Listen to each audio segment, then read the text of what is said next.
দিগন্ত coaching centre YouTube চ্যানেলে তোমাদের সবাইকে আরেকবার স্বাগত জানাই। আশা করি তোমরা সবাই সুস্থ আছো, ভালো আছো। আজকে আমরা যে ক্লাসটা নিয়ে আলোচনা করব সেটা হলো পলিটির একটা ক্লাস। পলিটির যে চ্যাপ্টারটা নিয়ে আমরা আলোচনা করব সেটা হলো ইলেকশন কমিশন অফ ইন্ডিয়া। কি? Election commission of India. Election commission of India. দেখো, ইলেকশন কমিশন অফ ইন্ডিয়া মানে কি? ভারতের নির্বাচন আয়োগ। ভারতের নির্বাচন আয়োগ। এই চ্যাপ্টারটা কিন্তু ইম্পর্ট্যান্ট চ্যাপ্টার।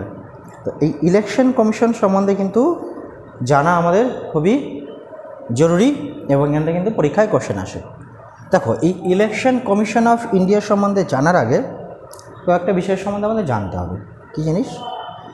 ভারতবর্ষ যখন আমরা প্রিএমবেল পড়েছিলাম তখন আমরা একটা শব্দ বলেছিলাম ডেমোক্রেটিক বলে একটা শব্দ আমরা সেখানে জেনেছিলাম। যে ডেমোক্রেসি বা ডেমোক্রেটিক কান্ট্রি, ইন্ডিয়া হলো আমাদের একটা ডেমোক্রেটিক কান্ট্রি। এই ডেমোক্রেসি মানে কি? ডেমোক্রেসি মানে হচ্ছে গণতন্ত্র। গণতন্ত্র মানে কি? গণতন্ত্র মানে কি? জনগণ দ্বারা চালিত কোনো সরকার বা গভর্নমেন্ট। তো এই ডেমোক্রেসি শব্দটা বর্ণনা করতে গেলে কি করা হয়? ডেমোক্রেসি শব্দটা বর্ণনা করার জন্য আব্রাহাম লিঙ্কন একটা ইম্পর্টেন্ট উক্তি কিন্তু করেছিলেন, যে government of the people, by the people, for the people. এরকম একটা উক্তি আব্রাহাম লিঙ্কন করেছিলেন, সেটা আমরা প্রিএমবেল পড়ার সময় আমরা পড়েছি। দেখো, ভারতকে বলা হয় যে ওয়ার্ল্ডস লার্জেস্ট ডেমোক্রেটিক কান্ট্রি। বিশ্বের বৃহত্তম কি? Democratic country. মানে বিশ্বের বৃহত্তম গণতন্ত্র কোথায় পাওয়া যায়? আমাদের ভারতবর্ষে পাওয়া যায়। গণতন্ত্র ভারতবর্ষে পাওয়া যায়। দেখো, ভারতের থেকেও কিন্তু বড় দেশ পৃথিবীতে আছে। সেই সব দেশও ডেমোক্রেটিক দেশ, সেই সব দেশেও গণতন্ত্র প্রতিষ্ঠিত, সেই সব দেশেও কি গণতন্ত্র প্রতিষ্ঠিত। কিন্তু তাহলে ভারতকে কেন বিশ্বের বৃহত্তম গণতান্ত্রিক দেশ বলা হয়? বিশ্বের গণতান্ত্রিক দেশ কেন বলা হয় ভারতবর্ষকে? গণতন্ত্র মানে কি? আমি আগেই বলেছি, গণতন্ত্র শব্দের বর্ণনা আমরা প্রিএমবেলে বর্ণনা করেছি। এই গণতন্ত্র, যেমন ধরো চায়না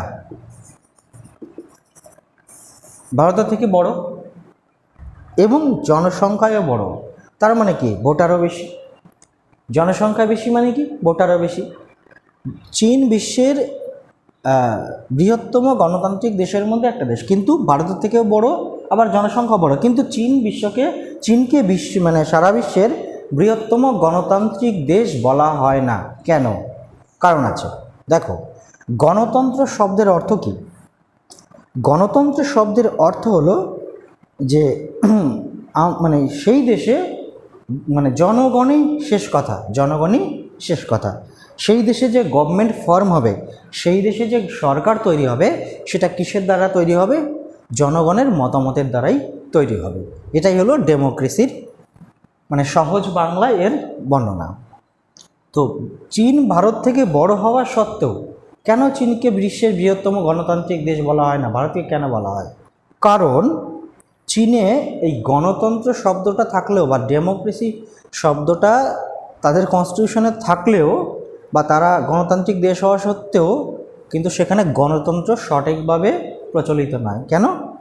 কারণ সেখানে গণতন্ত্রে মানে জনগণের যে অধিকার, সেখানে কি হয় না? ঠিক মতো সেখানে সবাই পায় না। সেখানে কিছু একটা মানে সরকার চললেও, সেখানে গভর্নমেন্ট থাকলেও কি হয়?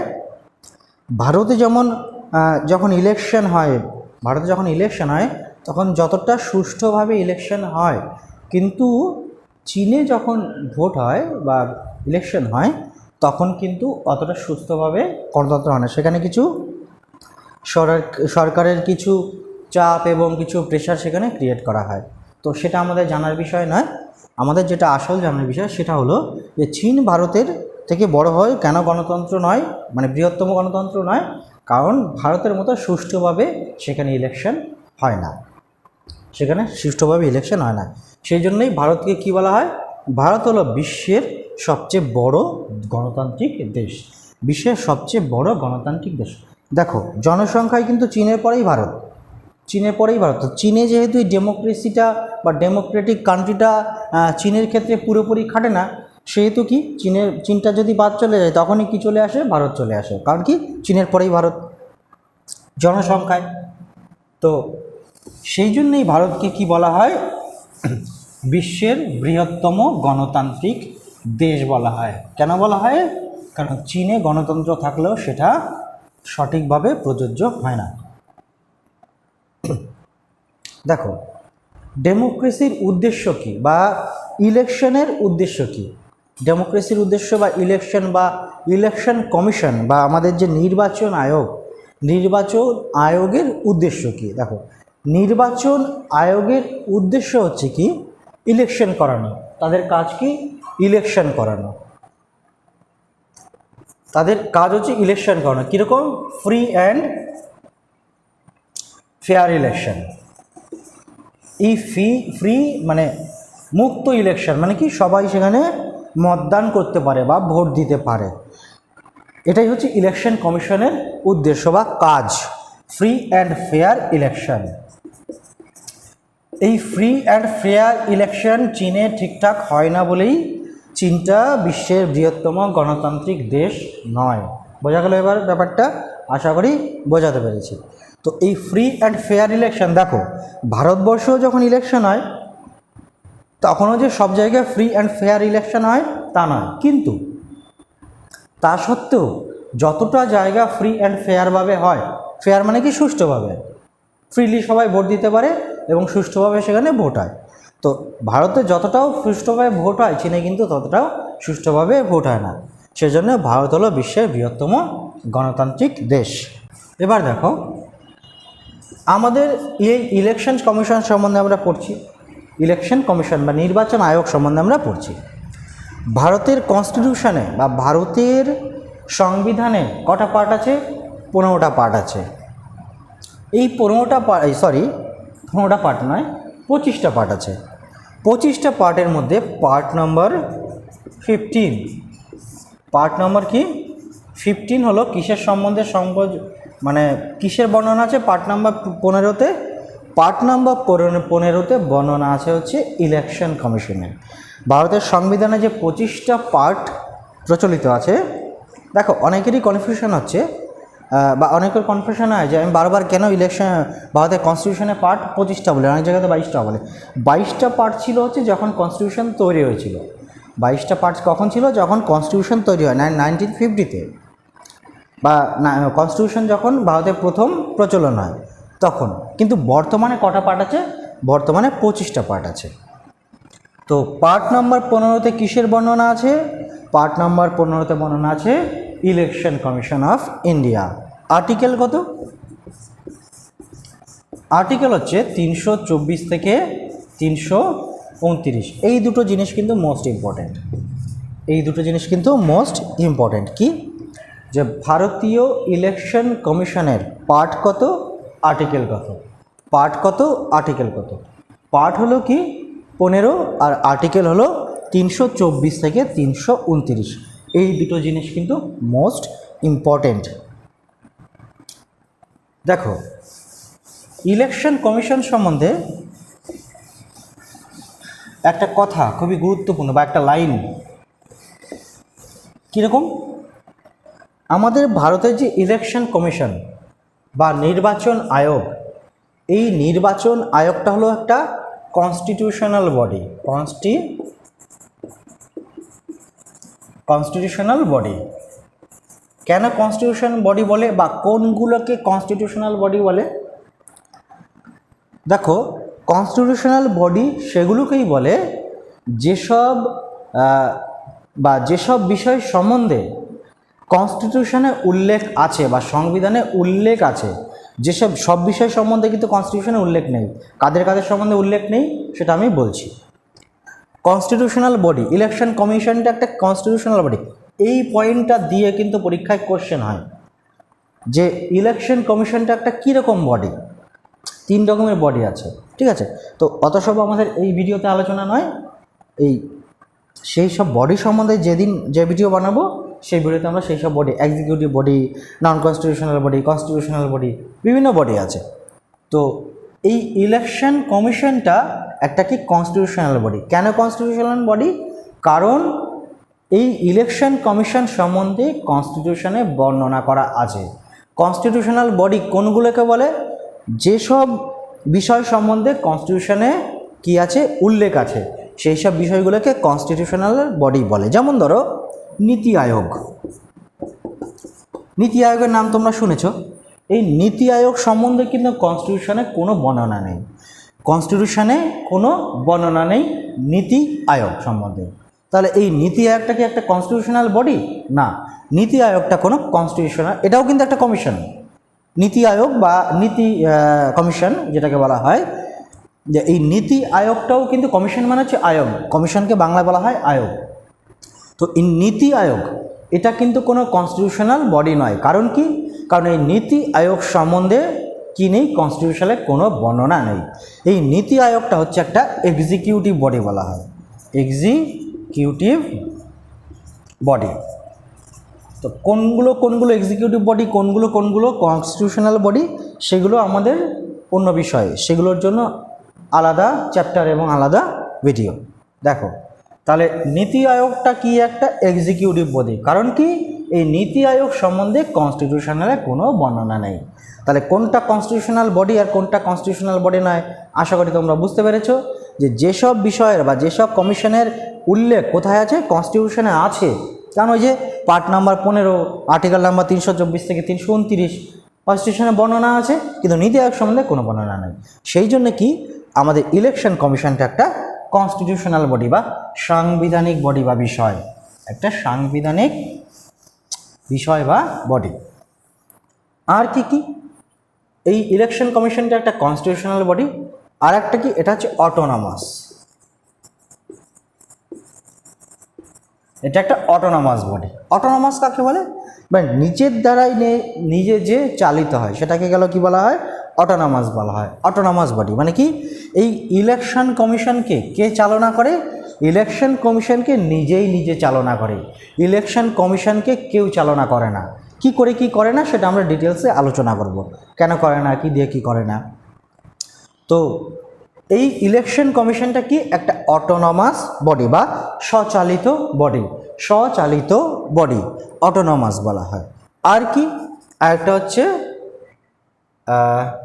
কনস্টিটিউশনাল বডি একটা, অটোনমাস বডি একটা, আর একটা ইন্ডিপেন্ডেন্ট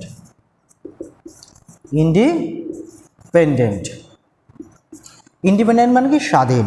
মানে কি? ইলেকশন কমিশনের কাজে কেউ কিন্তু বাধা প্রদান করতে পারবে না। সেটা আমরা ডিটেলসে আলোচনা করব। সেটা হলো কি, ইলেকশন কমিশনদের 3টে কথা কি যায়, যে এটা একটা কনস্টিটিউশনাল বডি, এটা দিয়ে কিন্তু পরীক্ষায় আসে। এটা একটা অটোনমাস বডি আর একটা ইন্ডিপেন্ডেন্ট। মানে কি? এটা সাংবিধানিক, স্বচালিত এবং স্বাধীন। সাংবিধানিক, স্বচালিত একটা স্বাধীন বডি হলো ইলেকশন কমিশন। কি হয় সেগুলো আমরা এখন ডিটেলসে আলোচনা করব। তো এই 3টে কথা কিন্তু ইম্পর্টেন্ট। ইলেকশন কমিশন একটা কনস্টিটিউশনাল বডি, অটোনমাস বডি, আর এটা হচ্ছে ইন্ডিপেন্ডেন্ট বডি। এবার দেখো এই ইলেকশন কমিশন তৈরি হয়েছিল কবে? ইলেকশন কমিশন তৈরি হয়েছিল ইম্পর্টেন্ট 25 জানুয়ারি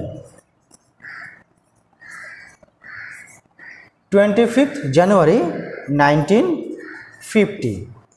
1950 সালের 25শে জানুয়ারি, কি 1950 সালের 25শে জানুয়ারি এই ইলেকশন কমিশনের গঠন হয়। কবে? 1950 সালের 25শে জানুয়ারি। এবার দেখো ইলেকশন কমিশনের গঠন কবে আমরা দেখলাম? 25শে জানুয়ারি 1950। হেডকোয়ার্টার কোথায়? ইলেকশন কমিশনের হেডকোয়ার্টার হচ্ছে নিউ দিল্লিতে কি এই ইলেকশন কমিশনের হেডকোয়ার্টার অবস্থিত। তাহলে ইলেকশন কমিশন প্রতিষ্ঠা হয় কবে? 25শে জানুয়ারি 1950। ডেটটা কিন্তু ইম্পর্ট্যান্ট। আর এর হেডকোয়ার্টার কোথায়? নিউ দিল্লি। এবার দুটো বিষয় সম্বন্ধে আমরা জানবো, সেটা হচ্ছে প্রথম ইলেকশন কমিশনার। ইলেকশন কমিশনার কাকে বলে? এই ইলেকশন কমিশনের যে হেড হয় তাকে বলা হয় election commissioner. Election commissioner first male election commissioner.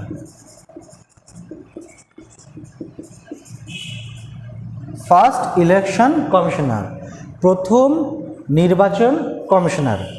Male, male আলাদা ফিমেল আলাদা, সেই জন্য আলাদা আলাদা করে মেল আর ফিমেল বলছি। ফার্স্ট ইলেকশন কমিশনার কে বা মেল ফার্স্ট ইলেকশন কমিশনার কে? তার নাম হচ্ছে সুকুমার সেন।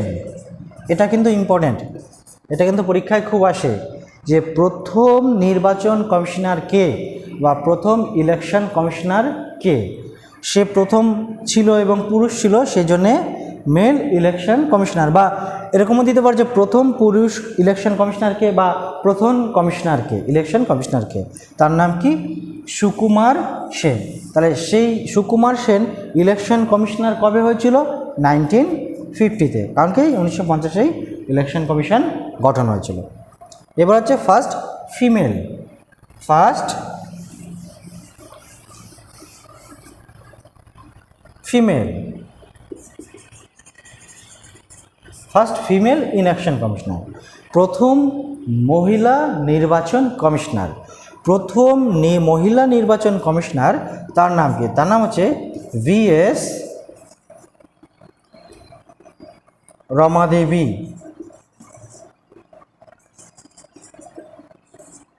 VS রমাদেবী, তার নাম কি?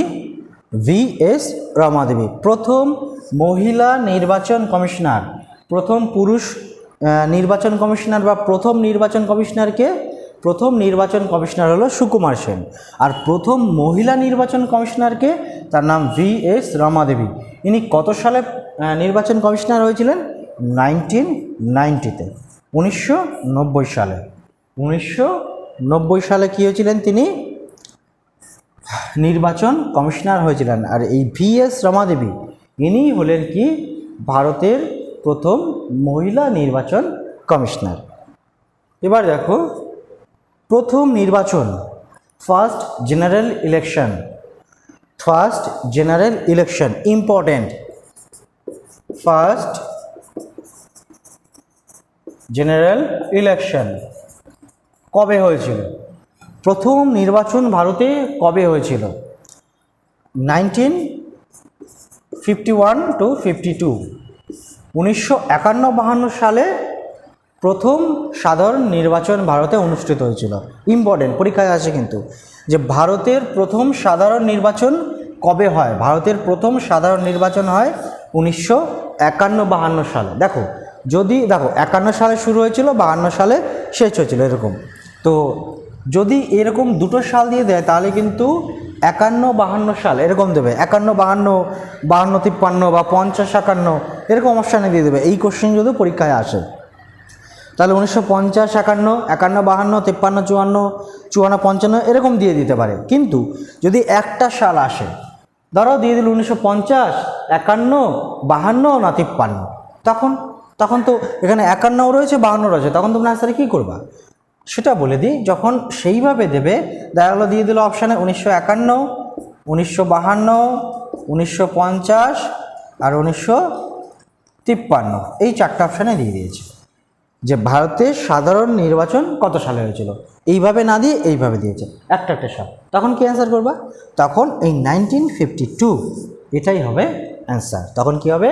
1952 সাল। আর এরকম দুটো সাল যদি দিয়ে দেয় তাহলে 51-52 হলো, সেটা হলো correct answer. First general election বা প্রথম সাধারণ নির্বাচন কবে হয়েছিল? 51-52-তে। এবার আমরা দেখব যে এই ইলেকশন কমিশন কাদের কাদের ইলেকশন করায়, কাদের কাদের ইলেকশন করা হয় এই ইলেকশন কমিশন। দেখো ইলেকশন কমিশন কিন্তু আবার দুই রকমের আছে, একটা হলো সেন্ট্রাল ইলেকশন কমিশন, একটা হলো স্টেট ইলেকশন কমিশন। কি বললাম, ইলেকশন কমিশন আবার দুই প্রকারের, কি কি, একটা হলো সেন্ট্রাল ইলেকশন কমিশন বা স্টেট ইলেকশন কমিশন। এবার আমি এখন থেকে করাচ্ছি তখন থেকে যে ইলেকশন কমিশন, শুধু ইলেকশন কমিশন বলছি আমি, সেন্ট্রাল বা স্টেট কিন্তু বলছি না আলাদা করে। দেখো শুধু ইলেকশন কমিশন যদি বলে তার আগে না সেন্ট্রাল লাগানো আছে না স্টেট লাগানো আছে। শুধু ইলেকশন কমিশন যদি কখনো বলে যে উল্লেখ করে দিল না, দেখো স্টেট ইলেকশন কমিশনের আলাদা আর্টিকেল, আলাদা পার্ট, সব কিছু আলাদা, আর সেন্ট্রাল ইলেকশন কমিশন আলাদা। আমরা যেটা পড়ছি সেটা হলো সেন্ট্রাল ইলেকশন কমিশন। মানে কি, আমি কিন্তু সেন্ট্রাল বলিনি, তখন কিন্তু আমি বলিনি যে সেন্ট্রাল ইলেকশন কমিশন বা state election commission. Election commission দুই রকমের, সেন্ট্রাল আর স্টেট। যদি শুধু ইলেকশন কমিশন বলে তাহলে আমরা কোন ইলেকশন কমিশনটা বুঝবো? তার আগে না সেন্ট্রাল লেখা আছে না স্টেট লেখা আছে, তাহলে আমরা কি বুঝবো? তাহলে আমরা বুঝবো যে সেটা আমরা কিসের কথা বলছি, সেন্ট্রাল ইলেকশন কমিশনের কথাই বলছি। মানে কি বললাম, আর একবার বলছি, ইলেকশন কমিশন দুই ধরনের, একটা হচ্ছে সেন্ট্রাল ইলেকশন কমিশন, একটা হচ্ছে স্টেট ইলেকশন কমিশন। যদি সেন্ট্রাল ইলেকশন কমিশন বা স্টেট ইলেকশন কমিশন আলাদা করে বলে দেয় তাহলে তো কোনো কনফিউশনে নেই। কিন্তু যদি শুধু ইলেকশন কমিশন বলে তার আগে না সেন্ট্রাল লেখা আছে না স্টেট লেখা আছে, তখন তুমি কি বুঝবা, কোনটা বুঝবা, যেটা স্টেট না সেন্ট্রাল? তখন কিন্তু বুঝতে হবে যে শুধু সেন্ট্রাল, শুধু ইলেকশন কমিশন মানে হচ্ছে সেন্ট্রাল ইলেকশন কমিশন। শুধু ইলেকশন কমিশন বললে কি বোঝাবে, central election commission. Central election commission বলে লেখাই হয় না, শুধু ইলেকশন কমিশন বলে লেখা হয়, সেটাকে বোঝানো হয় সেন্ট্রাল, আর যেটা স্টেটের সেটাকে লেখা হয় স্টেট ইলেকশন কমিশন। বোঝা গেল ব্যাপারটা? আশা করি বোঝাতে পেরেছি। তাহলে আমরা কি পড়ছি, ইলেকশন কমিশন বা সেন্ট্রাল ইলেকশন কমিশন। এই ইলেকশন কমিশন কাদের কাদের নির্বাচন করায় এটা আমাদের জানা না, জানা কিন্তু অবশ্যই জরুরি, কারণ এটা দিয়েও কিন্তু পরীক্ষায় কোশ্চেন আসে। কীরকম, এই ইলেকশন কমিশন বা সেন্ট্রাল ইলেকশন কমিশন কাদের কাদের নির্বাচন করায়? এক নম্বর হলো লোকসভা। এক নম্বর কি, লোকসভা। লোকসভা মানে কি, ওই যে এমপি ভোট এবং প্রধানমন্ত্রী নির্বাচনের যে ভোট, যেটা লাস্ট 2019 সালে হয়েছে, সেটার ভোট করা হচ্ছে কে, ইলেকশন কমিশন।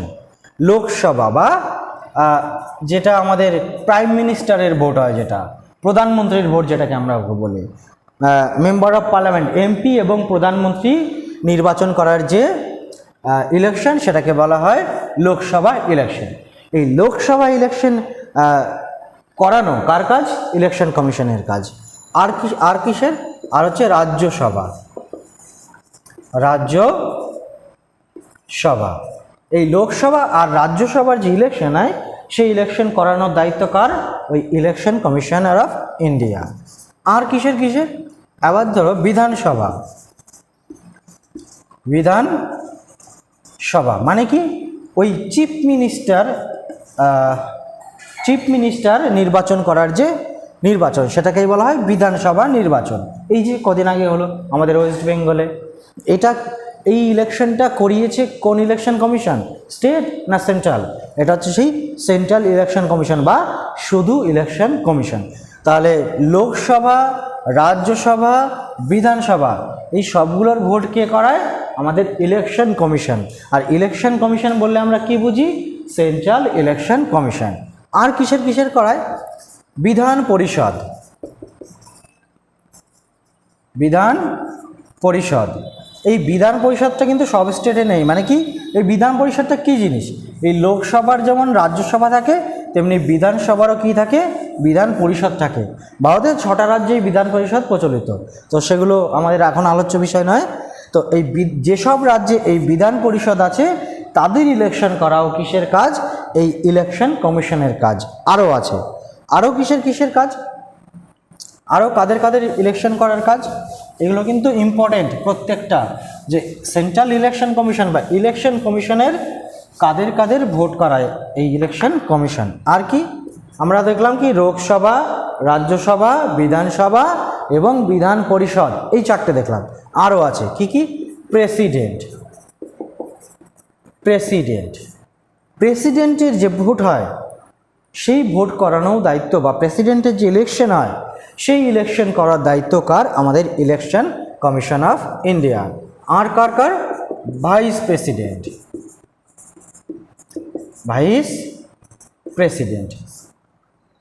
প্রেসিডেন্ট এবং ভাইস প্রেসিডেন্টের ইলেকশন করার দায়িত্ব কাদের, বা ইলেকশন করানোর দায়িত্ব কাদের? আমাদের সেন্ট্রাল ইলেকশন কমিশন। তো সেন্ট্রাল ইলেকশন কমিশন সম্বন্ধে আমরা দেখলাম। নেক্সট ভিডিওতে আমরা কি করব, এরপর থেকে আলোচনা করব। এই ইলেকশন কমিশন সম্বন্ধে পরীক্ষায় কিন্তু কোশ্চেন আসে, তো এই চ্যাপ্টারটা কিন্তু খুবই ইম্পর্টেন্ট চ্যাপ্টার। তোমরা সবাই মন দিয়ে দেখো। কারো যদি কোথাও বুঝতে অসুবিধা হয় বা মনে যদি কোনো কোশ্চেন থাকে, তো তোমরা কমেন্ট বক্সে কমেন্ট করতে পারো বা গ্রুপে SMS করতে পারো, তাহলে আমি তাদের কনফিউশনটা ক্লিয়ার করার চেষ্টা করব। তাহলে তোমরা সবাই ভিডিওটা দেখো, আর তোমরা সবাই অবশ্যই বাড়িতে পড়াশোনা করো। All the best to all of you.